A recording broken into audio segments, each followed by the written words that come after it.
बिस्मिल्लाहिर्रहमानिर्रहीम। नाज़रीन अस्सलाम वालेकुम, मैं हूँ इमरान वसीम। नाज़रीन, साबिक़ वज़ीर आज़म इमरान ख़ान की इस्तदा को रद्द कर दिया गया, मुस्तरद कर दिया गया और आज ये जो फ़ैसला हुआ है उसके बाद बज़ाहिर ऐसा लगता है कि चेयरमैन पीटीआई इमरान ख़ान की उल्टी गिनती शुरू हो चुकी है। ये क्या मामला है? सबसे पहले इस ख़बर से हम अपने वीडियो लॉग का आगाज़ करेंगे और इसके बाद हमारे प्रोग्राम की जो दीगर अहम ख़बरें हैं उनकी तफसीलात भी आपकी खिदमत में पेश करेंगे। नाज़रीन, आप जानते हैं कि जो तोशा खाना के जो ट्रायल कोर्ट है उसने खान साहब के एतराज़ात को रद्द किया और इलेक्शन कमीशन की जो कंप्लेंट थी चेयरमैन पीटीआई के ख़िलाफ़ उसको एक्सेप्ट कर लिया। 8 जुलाई को यह फ़ैसला सादिर फरमाया जज दिलावर हुमायूं साहब ने, लेकिन इमरान खान साहब ने 11 जुलाई को यह फ़ैसला इस्लामाबाद हाई कोर्ट में चैलेंज कर दिया। आज 12 जुलाई थी। खान साहब की एक तरफ वो जो अपील थी ट्रायल कोर्ट के फ़ैसले के ख़िलाफ़ वो हाई कोर्ट में समाअत के लिए मुकर्रर थी और दूसरी जानिब जो ट्रायल कोर्ट है उसने खान साहब के ख़िलाफ़ जो गवाह हैं इलेक्शन कमीशन के उन्हें तलब कर रखा था। तो आज जब अदालती कार्रवाई का आगाज़ हुआ तो इमरान खान साहब के वकला पेश हुए, नियाज़ुल्लाह नियाज़ी साहब, शेर अफजल साहब। उन्होंने कहा कि आप अदालती कार्रवाई को मुलतवी कर दें, पहले हाई कोर्ट में अपील पर समाअत होने दें। तो जज हुमायूं दिलावर साहब ने पीटीआई के वकला की बात मान ली।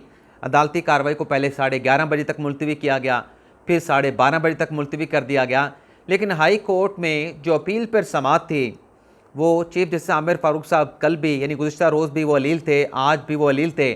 तो जो अपील थी उसकी काज लिस्ट को जो है वो कैंसिल कर दिया गया। तो तकरीबन कोई 2:15 बजे दोबारा अदालती कार्रवाई का आगाज़ हुआ। 2:15 बजे से पहले जो अदालती कार्रवाई है इससे पिछले व्लॉग में भी हम डिस्कस कर चुके हैं।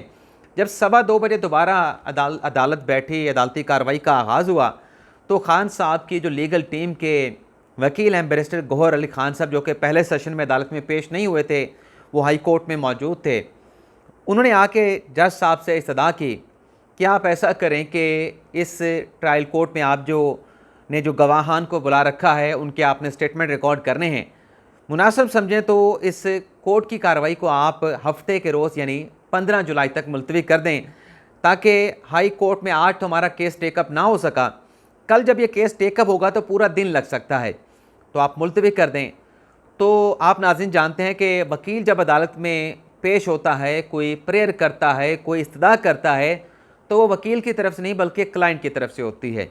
तो ये जो इस्तदा वो कर रहे थे बैरिस्टर गौहर अली खान साहब, वो इमरान खान की तरफ से इस्तदा थी कि अदालती कार्रवाई को परसों नहीं बल्कि उससे अगले दिन हफ्ते तक मुलतवी कर दें।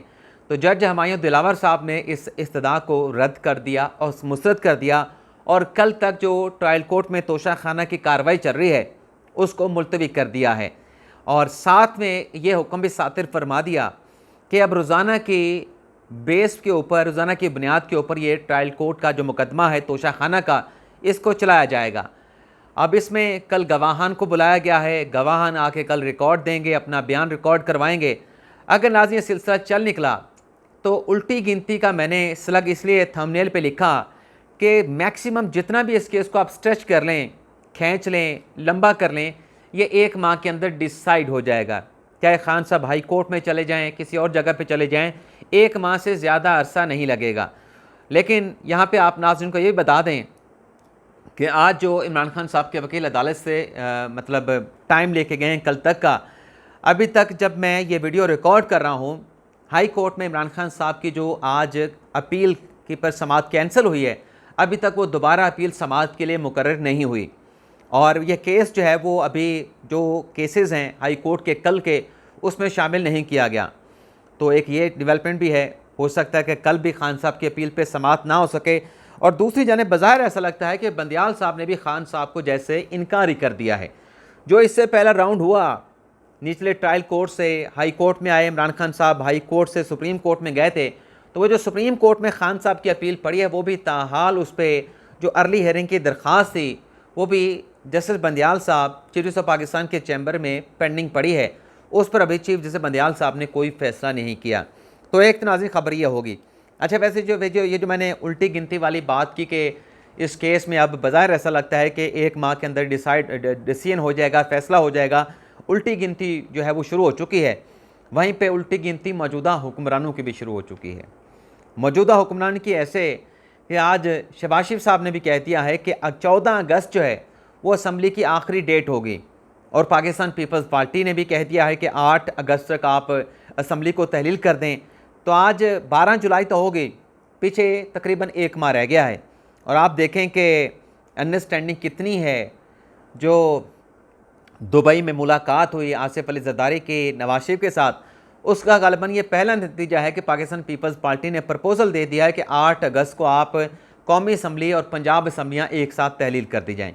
वैसे आज नाज़रीन, वो जो इलेक्शन इस्लाहात के हवाले से कमेटी बनाई गई है, उसमें भी कुछ प्रपोज़ल पेश किए गए हैं। एक प्रपोज़ल तो ये पेश किया कि जो पोलिंग बूथ हैं वहाँ पे CCTV कैमरे लगाए जाएं, और वो इस सिलसिले में कि अगर कोई धांधली की कंप्लेंट आती है तो वो जो CCTV कैमरों की फुटेज होगी उसे एज ए एविडेंस के तौर पे यूज़ किया जाएगा।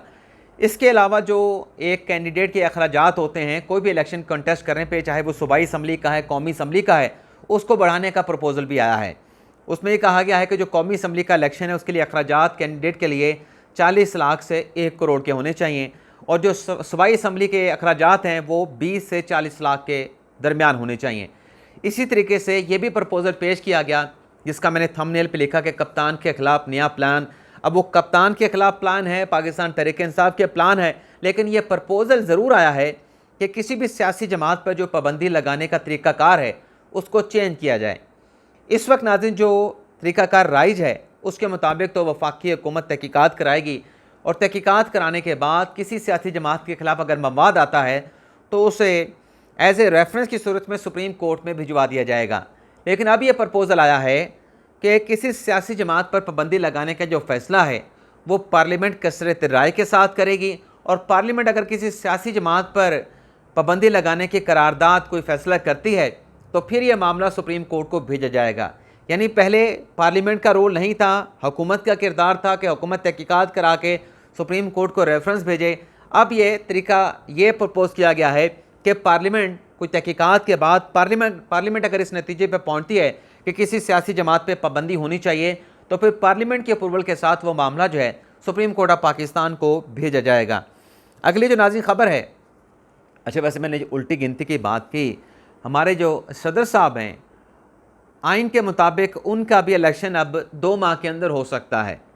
वो एक अलग इशू है कि कौमी असम्बली मौजूद नहीं होगी तो उनका इलेक्शन नहीं हो पाएगा, लेकिन जो कॉन्स्टिट्यूशनल मियाद है उसकी एटलीस्ट जो है वो उल्टी गिनती शुरू हो चुकी है। अगर कौमी असम्बली मौजूद होती, आज अगर कौमी असम्बली तो मौजूद है, माजरत करता हूँ, अगर पंजाब और KPK की असम्बलियाँ मौजूद होती तो सदर मुमलिकत के भी इलेक्शन 2 माह के अंदर अंदर करवाए जा सकते थे।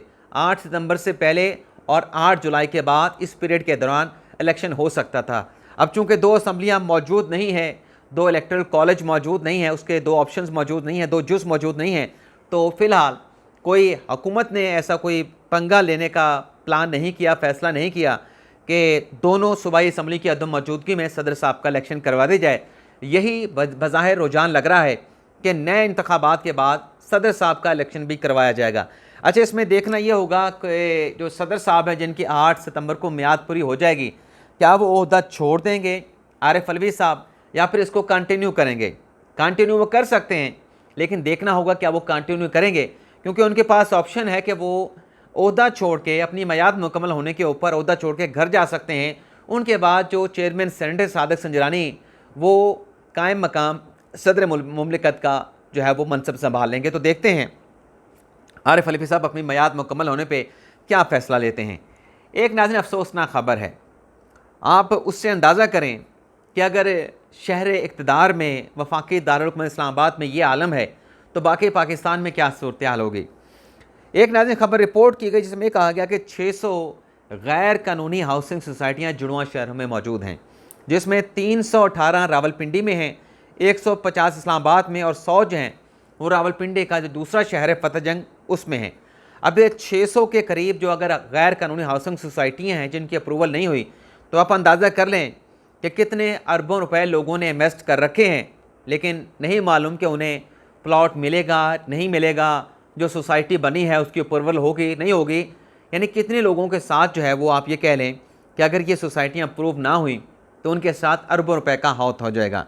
इसके अलावा नाज़रीन, मौजूदा हुकूमत ने फैसला किया कि जो बड़े बड़े एयरपोर्ट्स हैं, लाहौर का है, इस्लामाबाद का है, कराची का है, इनको आउटसोर्स किया जाएगा। और इस हवाले से आज इसाक डार साहब ने मुतलका जो कमेटी है उस कमेटी के इजलास की सदारत करते हुए ये अहकामात किए हैं कि बड़े एयरपोर्ट्स को और आउटसोर्स करने के जो इक़दामात हैं, इस सारे काम को जो है वो तेज़ तर किया जाए। अब आ जाते हैं, आप नाज़रीन जानते हैं कि आज IMF के बोर्ड का इजलास होने जा रहा है और उम्मीद है कि जो पाकिस्तान के साथ मामला तय पा चुके हैं, तो आज जो मुआहिदा है उसकी हतमी मंजूरी जो है IMF के बोर्ड से हो जाएगी। लेकिन इस इजलास के हवाले से फ़ैसला जो भी होगा, लेकिन IMF ने ये वार्निंग पाकिस्तान को ज़रूर दे दी है, जो कि बहुत बड़ी वार्निंग है कि अगर जो शराइत तय की गई हैं, अब की मरतबा पाकिस्तान ने उन शराइत को वायलेट किया, उन शराइत से हट के चीज़ें की, सब्सिडी दी, तो फिर पाकिस्तान को आइंदा इससे भी मज़ीद सख्त शराइत का सामना करना पड़ेगा।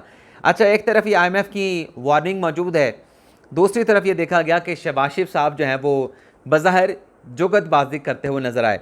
आज उन्होंने एक फ़्लाई ओवर का इफ्तिताह किया है और इस फ़्लाई ओवर के इफ्तिताह के मौके के ऊपर जहां शहबाज शरीफ साहब ने कहा कि जो IMF का प्रोग्राम है, उम्मीद है कि आज जो बोर्ड मीटिंग होने जा रही है IMF की, उसमें अप्रूव हो जाएगा। वहीं उन्होंने एक जुगत भी लगाई कि हाजी सनाउल्लाह साहब कौन हैं?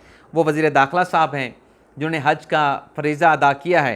अब शहबाज शरीफ साहब ये कहते हैं कि हाजी सनाउल्लाह, क्योंकि वहाँ पे सनाउल्लाह साहब गए हज अल्लाह के घर पे, तो वहाँ पे जाकर उन्होंने पाकिस्तान के लिए दुआएं की होंगी, तो उनकी दुआओं से, हाजी सनाउल्लाह और लाखों पाकिस्तान की दुआओं से जो है पाकिस्तान इस मुश्किल माशी सूरत हाल से निकला और आज IMF का जो बोर्ड है वो IMF मुआहदे की अप्रूवल दे देगा। तो ये एक छोटी सी खबर थी। अब इसके अलावा नाजरीन, जो एक और ख़बर है वो नाज़रीन ये है कि एक शहरी है रावलपिंडी का जिसने ख़ुदकुशी की है कर्ज़ा ऐप के हुकाम की उनके मुलाजमीन की धमकियों की वजह से। रावलपिंडी का रहायशी था, 42 साल, किसी एक ऐप से कर्ज़ा लिया, वो कर्ज़ा अदा नहीं कर पा रहा था, तो उस ऐप वालों ने धमकियां देना शुरू कर दी, तो उसका पैसा वापस करने के लिए दूसरी ऐप से जो है उसने कर्ज़ ले लिया। पहले पे 1 लाख रुपए का कर्ज़ा चढ़ गया, चंद हज़ार का कर्ज़ा लिया था, दूसरी ऐप से कर्ज़ा लिया तो वो 7 लाख रुपए का कर्ज़ा बन गया।